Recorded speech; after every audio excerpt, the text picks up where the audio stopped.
আমার মন্ত্রণালয় তো না, সরকারের মন্ত্রণালয়। আমরা দুইজন হচ্ছি দায়িত্বপ্রাপ্ত সরকারের পক্ষ থেকে। এখানে সচিব আছেন, ডিজি আছেন সমাজ কল্যাণ মন্ত্রণালয়ের। অ্যাকচুয়ালি এটা আমাদের একটা নিয়মিত কার্যক্রমের অংশ হিসাবে আজকে আমার এখানে তৃতীয় দিন আসা, ওনার দ্বিতীয় দিন আসা।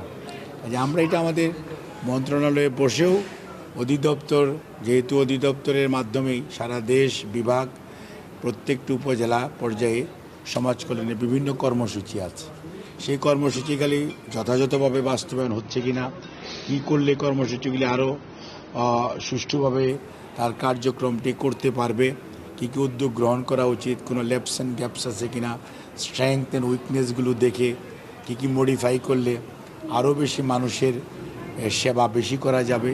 আর বিশেষ করে সমাজ কল্যাণ মন্ত্রণালয় তো আপনার ধরেন একটা গ্রুপ অফ পিপুল, যেটা হচ্ছে যে অবহেলিত মানুষ। তো অবহেলিত মানুষ কারা? একটা হচ্ছে দুস্থ এতিম, এটা একটা বিষয়।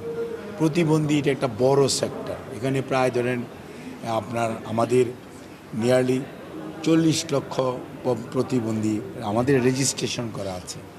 তারপরে সমাজের পিছিয়ে পড়া জনগোষ্ঠী বলে একটা জনগোষ্ঠী আছে।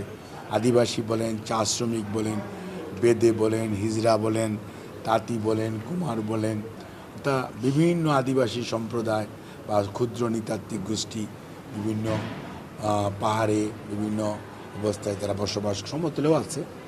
কাজেই এই গ্রুপ অফ পিপল যারা মনে করেন একদম আনাদার যে ইয়ং একটা, আপনারা যেটা বলেন যে আপনার ছোট কিশোর গ্যাং বলেন, এই যে ছোট ছোট বাচ্চারা অনেক সময় সমাজের বিভিন্ন অবস্থার কারণে বিভিন্ন সহিংসতা অথবা ক্রাইমের সাথে সম্পৃক্ত হয়, এনাদের কিভাবে সংশোধন করা যায়, তাদেরকে কিভাবে পুনর্বাসিত করা যায়, এটা কিন্তু পুরোটা আইনের মাধ্যমেই সমাজ কল্যাণের প্রতিনিধিত্ব।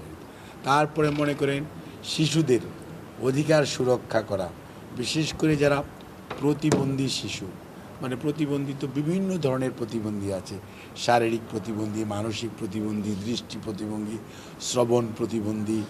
দেখা যায় এই যে প্রতিবন্ধীদের যে 16 ধরনের বিভাজন আছে, নিউরোলজিক্যাল প্রতিবন্ধী, ইনাদেরকে টেক কেয়ার করা, এবং এটা কিন্তু একটা বড় কাজ, যেটা ঠিকমতো হচ্ছে কি না এগুলি সব আমরা দেখার জন্য আমাদের আজকে একটা সমন্বয় সভা ছিল বলতে পারেন।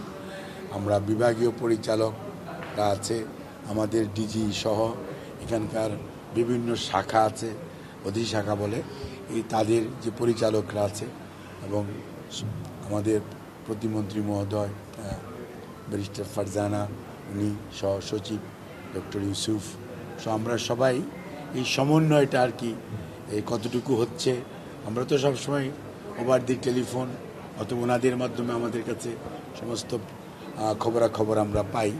তারপরেও আমাদের যেহেতু এবারে একটা বড় কার্যক্রম ফ্যামিলি কার্ড, ফ্যামিলি কার্ডটা কিন্তু সমাজ কল্যাণের একটা অন্যতম গুরুদায়িত্ব।